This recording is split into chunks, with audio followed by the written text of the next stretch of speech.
បាទសួស្តីដល់សិស្សានុសិស្សទាំងអស់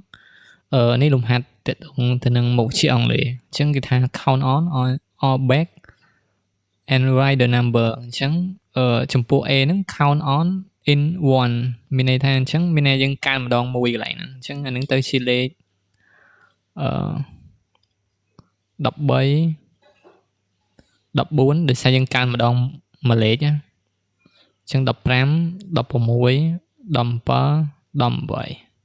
ញ្ចឹងនេះ count back បកថាថយឬក៏យើងថយយើងងាប់ថយម្ដងមួយមកអញ្ចឹង14 13 12 11 10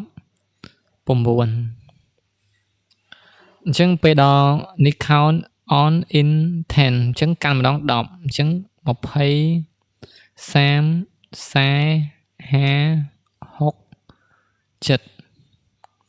ពេលនេះ count back in 10អញ្ចឹងមានន័យយើងថយម្ដង10អញ្ចឹងទៅជា80 70 60